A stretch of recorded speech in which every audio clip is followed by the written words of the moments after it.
నమస్తే SR7 TV news కి స్వాగతం. నాడు మెచ్చిన రిజర్వాయర్ నేడు నచ్చకపోవడం విడ్డూరంగా ఉందని దిగజారుడు రాజకీయాలు మానుకోవాలి. బుధవారం ఏదుల మండల కేంద్రంలో నిర్వహించిన విలేకరుల సమావేశంలో ఉమ్మడి గోపాల్పేట రేవల్లి ఏదుల మండల కాంగ్రెస్ పార్టీ నాయకులు పాల్గొని మాట్లాడారు. శ్రీశైలం రిజర్వాయర్ లో ఉన్న నీటిని ఎత్తిపోసుకోవడానికి మనకు ఆన్లైన్ రిజర్వాయర్లు అవసరమని, గొల్లపల్లి చీర్కపల్లి గ్రామాల మధ్యన గొల్లపల్లి రిజర్వాయర్ నిర్మిస్తే సాగునీటికి ఎలాంటి ఇబ్బందులు ఉండవని గత బీఆర్ఎస్ ప్రభుత్వం 21/10/2016 రోజున సర్వే నిర్వహించిన గత పాలకులు వారికి స్వలాభం చేకూరకపోవడంతో నేడు ప్రాజెక్టుకు వ్యతిరేకంగా మాట్లాడుతున్నారని విమర్శించారు. మాజీ మంత్రి హయాంలో అన్ని పదవులు ఆయనే చేసేవాడని, అదే క్రమంలో దాదాపు కోట్ల రూపాయల ఖర్చుతో అప్పట్లో ఈ గొల్లపల్లి రిజర్వాయర్ కు సంబంధించిన సర్వే పూర్తి చేయించాడని వారు తెలిపారు. ఏదుల రిజర్వాయర్ లో భూములు కోల్పోయిన వారికి 4-5 లక్షలు ఇప్పించి అన్ని దొంగ హామీలు ఇచ్చి వారిని మోసం చేశాడన్నారు. కల్వకుర్తి ఎత్తిపోతలతో మొత్తం 60 ప్రాజెక్టులు ఉండగా మాజీ ముఖ్యమంత్రి వాటిని 40కి కుదించి సర్వే నిర్వహించారు. ఈ కార్యక్రమంలో సత్యశీలారెడ్డి, సుఖేందర్ రెడ్డి, సత్యరెడ్డి, జైపాల్ రెడ్డి, పరశురాములు, రవి, జానకిరాములు, వెంకటస్వామి, జమ్మి మల్లేష్, వివిధ గ్రామాల కాంగ్రెస్ పార్టీ నాయకులు, కార్యకర్తలు తదితరులు పాల్గొన్నారు. SR7 TV news reporter MD Nazir.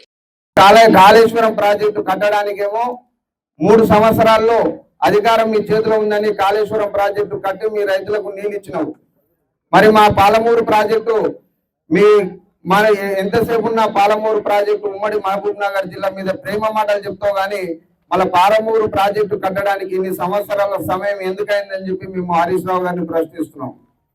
కాబట్టి మీరు ఆ మాయ మాటలు అవన్నీ చెప్పడానికి కాకుండా ఇప్పుడు మా స్థానిక ఎమ్మెల్యే మేఘారెడ్డి గారిని కూడా మేము కలిసి ప్రాజెక్టు విషయం మీద అడిగితే ఆయన ఒకటే విషయం చెప్తున్నాడు, రైతుల అభిప్రాయానికి భిన్నంగా ప్రభుత్వాన్ని కానీ మేము కానీ పోము. అదేవిధంగా మేము ముఖ్యమంత్రి కాన్స్టిట్యూన్సీ కొడంగల్లో ఏదైతే ల్యాండ్ యాక్విజిషన్ జరిగిందో ఇటీవల, అక్కడ నష్టపరిహారానికి మేము అదనంగా కూడా ఇచ్చే ప్రయత్నం చేస్తా. అక్కడ 20 లక్షల రూపాయలు ఇచ్చిండ్రు, దానికి అదనంగా కూడా మేము ప్రభుత్వంలో ఆలోచిస్తాం, మా ప్రయత్నం మేము చేస్తామని చెప్పడం జరిగింది. ఇనాగ్రేషన్ చేస్తుంటివి అంటే ఇంత దిగజారుతున్న నిరంజన్ రెడ్డి గారు, ఇది మంచిది కాదు. మీరు ఒక పెద్ద స్థాయిలో మాజీ మంత్రి అయినవు, దాని హోదా నిలబెట్టుకున్నారంటే ఇచ్చిన మాట, నేను చెప్పిన మాట దాన్ని నిలబెట్టుకుంటే నీవు గొప్పవాడవుతావు. కానీ ఏదో కిందోళ్ళు అవగాహన లేని వాళ్ళ మాట్లాడితే దాన్ని పట్టుకొని మీరు కూడా మాట్లాడితే మీ స్థాయి దిగజారుతుంది తప్ప ముందరికి ఏం పోవు. రేపు భవిష్యత్తులో ఇప్పుడున్న కార్యకర్తలు కూడా నీ మాట వినలేనప్పుడు ఏమవుతుంది అంటే నిన్ను వదిలేస్తారు. గతంలో మేము ఎట్లయితే వదిలేసినామో మిగతా వాళ్ళు కూడా వదిలేస్తారు. ఒక నాయకుడు కానీ ఒక ఇంటి పెద్ద కానీ మాట నిలబడితే ఆ కుటుంబం ఆ లెంబర్ ఉంటది. అరే అమ్మాయి ఈయన మాట ఇచ్చినోడే తప్పుకుంటున్నాడు, ఇవాళ ఈ వీడియోలన్నీ వైరల్ అయితే కదా, పత్రికలలో వస్తాయి కదా.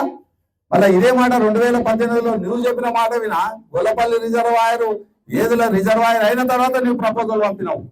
మళ్ళీ ఇప్పుడేదో ఏదులు వస్తుంది, ఏదుల కాంటూరు, ఏదుల యొక్క ఓటీ పెట్టిన కాంటూరు 430 ఉంటే బుద్ధారం చెరువు ఏదైతే చెప్తున్నావో 435 ఉంది. అంటే 5 మీటర్ల తేడా మళ్ళీ లిఫ్ట్ పెడతావు, ఒకటి కాదు కదా.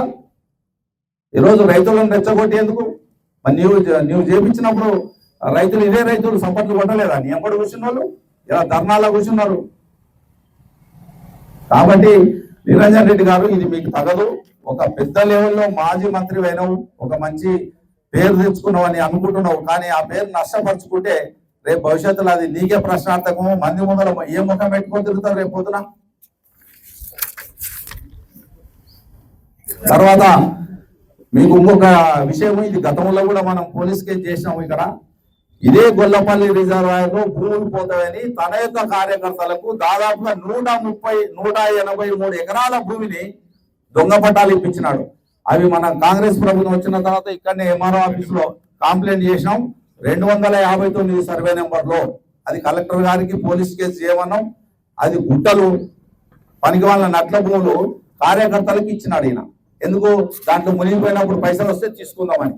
ఇప్పటి వరకు ఇచ్చిన రైతు బంధు కూడా రికవర్ చేయమని చెప్పినాం. అవన్నీ పాస్బుక్లు ఇక్కడ ఉన్నాయి. ఇలా చూడండి, ఇక్కడ జరుగుతున్న ధర్నా ప్రోగ్రాం గురించి ఒక మాట మాట్లాడుతున్నా. నిజంగా అది అఖిలపక్ష ధర్నా? నేను స్టేట్ సవాల్ విసురుతున్నా, ఎవడైనా సమాధానం చెప్పేటంటే చెప్పండి. నేను స్టేట్ అడుగుతున్నా, అది అఖిలపక్ష ధర్నా? అదే అఖిలపక్ష ధర్నా అన్నప్పుడు అన్ని పార్టీలో లాడెందుకు కూర్చోరు? అన్ని పార్టీలో మద్దతు నువ్వెందుకు తీసుకోవు? అందరితోనికి నువ్వెందుకు పోవు? అంటే ఇది నీ ఏకపక్ష నిర్ణయం మాత్రమే. అది ముమ్మాటికి అఖిలపక్ష ధర్నా కానే కాదు. అది ఒక రైతు ఏమంటారు అంటే అఖిలపక్ష ముసుగులో టిఆర్ఎస్ ధర్నా, ఇది క్లియర్. అదేవిధంగా మా 2 గ్రామాల మధ్యలో ముప్పు గురవుతున్నాయి. ఆ ముప్పు గురవుతున్న సందర్భంగానే మేము ధర్నా చేస్తున్నామని అంటున్నారు కదా.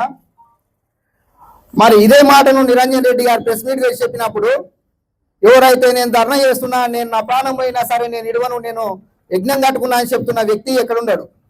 పక్కన కూర్చున్నాడు కదా నిరంజన్ రెడ్డి, పక్కన కూర్చున్నాడు కదా. అప్పుడు ఆయన కళ్ళు కానొచ్చు లేవో, షోలింగ్ పళ్ళు లేవో, షోలో సీసం పోసుకొని ఉన్నాడా? అప్పుడు ఆ నిరంజన్ రెడ్డి ఎందుకు అడిగలేడు? అడిగే దమ్ము లేక అడిగలేడా అనే విషయాన్ని నేను సూటిగా అడుగుతున్నా.